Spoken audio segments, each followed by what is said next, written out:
My sister tried to embarrass me in front of everyone, but she forgot one crucial detail. Do you remember Rodney? Your childhood friend who cried all the time? My sister Elaine asked in a sweet voice that always meant trouble. I just feel so terrible that he never gets invited to anything, she continued. Since you're single, why don't you bring him as your date? That way at least you won't be alone at my wedding. I almost laughed. She felt bad for him? After nearly drowning him in the pool as a kid and laughing when he cried to his mom? I doubted it, but I still agreed to her request. Rodney was always a nice kid, even if he hid behind me when he got picked on and cried all the time.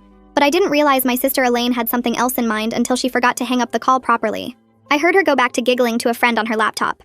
My sister's actually bringing Rodney. Can you believe it? I told her to bring him out of kindness, and she actually bought it. Wait until everyone sees her walking in with that crying loser. They'll see just how desperate and pathetic her dating life is compared to mine. My eyes widened. I fell right into her trap. And if I backed out now, I was sure she'd turn it around and make me look petty and jealous. So I tracked down Rodney through old school contacts and immediately told him everything, thinking I could at least save one of us from embarrassment. When I called, he sounded genuinely surprised but still agreed to come. I appreciate you looking out for me, but I won't let you go through this alone. Besides, I haven't been to a wedding in years, he said. This could be fun. On the day of the wedding, I was prepared for disaster. I'd even practiced clapbacks for when people laughed at Rodney.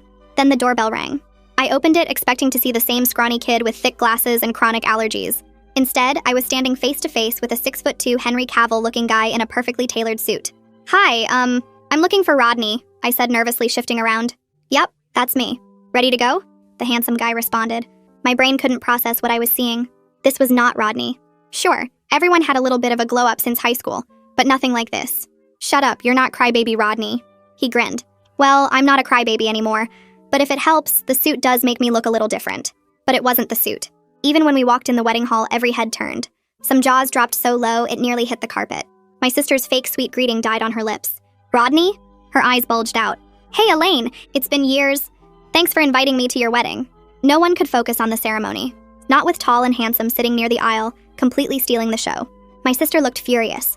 She tried to recover her plan during the reception, loudly telling her bridesmaids how Rodney used to cry during PE class. But Rodney was ready.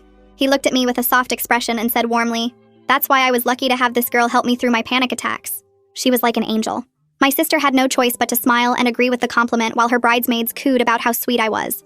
She tried again later during the wedding toasts, bringing up how Rodney used to get stuffed in lockers, but he just laughed. And now I barely fit in one, he said, gesturing to the muscles. All the girls nearby swooned. Then she pulled out her final trump card. She mentioned his weird anime drawings and how he probably still watches it like a nerd. But her new husband's face lit up. Hey, I'm a huge anime nerd too. He grinned. Elaine's face scrunched up. What the? You never told me you watched cartoons. Rodney and I giggled on the side